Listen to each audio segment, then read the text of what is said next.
Bago ang lahat, luma muna. Ang Miami Heat na wala sa kanila yung pagkakataon na makuha si DeMar DeRozan at napunta ng Sacramento Kings sa dahilan na walang team ang gustong kumuha ng contract ni Duncan Robinson. Kung hindi dahil kasi sa Miami, wala na din si Kagawad sa NBA ngayon. Hindi siya magagamit ng ibang teams. Meron pa siyang natitirang $39 million sa loob ng 2 taon. Isa doon player option. Malaking cap space at tax space ang kinakain ng kontrata ni Kagawad. Kung hindi dahil sa Miami, malamang si Duncan Robinson either writer or kaya assistant coach na ngayon. Pero kung fan ka ng Miami Heat, mas gugustuhin mo pa si Kagawad kesa player na to. Ginawan pa siya dati ng article na sinasabing sinusundan siya ng kamalasan. Parang kailangan ng idan kay Gojo or Nanami, baka may sumpa talaga. Kung maalala nyo pa dati, binabanggit ko na may player na malas sa Knicks. At ito ay si Alec Burks. Mismong fan na ng Knicks nung na-trade siya doon, binash siya sa mga forum.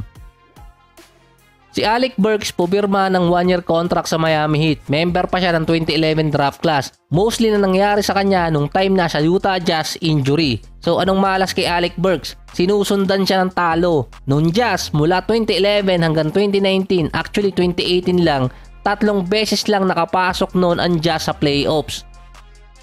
Mula 2013 hanggang 2016, 4 na season nagkaroon ng bakante ang Jazz sa postseason. Noong 2017, nakapasok ulit ang Jazz sa playoffs dahil majority noon wala si Alec Burks sa lineup. Injured siya. 42 games lang ang nalaro niya noon dahil sa injury.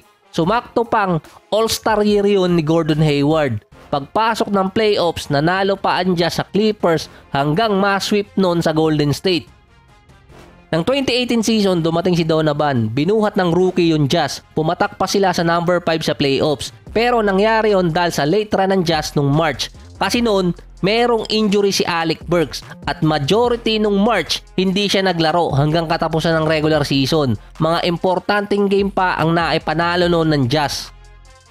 Ng 2019, na-trade naman si Alec Burks mula Utah papuntang Cleveland tapos Sacramento Kings. May total siya noon na 64 games at 19-45 sa win-loss record. Pagkaalis ni Alec Burks dito sa Utah Jazz, naging top team or isa sa mga contender sa West yung Utah. Naging number 1 seed pa sila noon. Yun nga lang, tinatawag nga lang ang Jazz na banderang kapos. Ng 2019 din, ito yung season na dapat yung Sacramento papasok na ng playoffs. Nakikipag-agawan sila sa number 7 at number 8. Kaso nung dumating via trade si Alec Burks, nagkaroon ng 11-17 record yung Sacramento.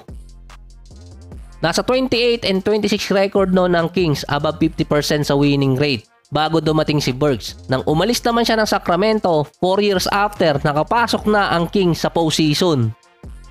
Ng 2020, nag-sign naman siya sa Golden State. Alam nyo na nangyari doon. Losing season para sa Warriors na injured pa si Steph. Ang nangyari pa noon, tinrade din nung mid-season papuntang Philadelphia si Alec Burks. Umabot siya ng playoffs. Ang nangyari naman, nakuha ni Embiid ang kanyang unang sweep sa karir. Ito yung sa Boston na maiyak-iyak pa noon si Embiid na ayaw niya magkaroon ng sweep sa record niya. Nang umalis siya sa Sixers, hindi na na-sweep si Embiid. Yung Golden State naman, after 1 year, mas steady yung record nila hanggang 2022 na nag-champion. Ng 2021, napunta siya sa Knicks. Yung 2 season niya dito, parang usual na season lang din. Nakapasok sa playoffs, nakakalaban yung Atlanta Hawks ng 2022 season. Kahit same lineup pa rin ng Knicks, hindi sila umabot ng postseason. Pero nang umalis siya sa Knicks at lumipat ng Detroit noong 2023, nakapasok ulit ang New York sa playoffs. Sa 2 season niya sa Detroit, nagkaroon ng losing streak ulit. Ng 2024 pa nga, umabot ng 28-game losing streak, nakasama doon si Alec Burks. Nang umalis naman siya ng Detroit via trade papuntang Knicks, natatalo pa rin naman yung Detroit. Pero nung nalipatan niya ang Knicks, nakapasok sa playoffs. May problema nga lang, halos maubos yung player ng lineup ng Knicks dahil sa mga injuries. So sinusundan ng talo at kamalasan si Alec Burks. Ngayon naman nasa Miami Heat na siya. Yung iba sasabihin dyan, nagkataon lang yon. Kung isa or dalawa lang, pwede. Ilan ba yung nangyari?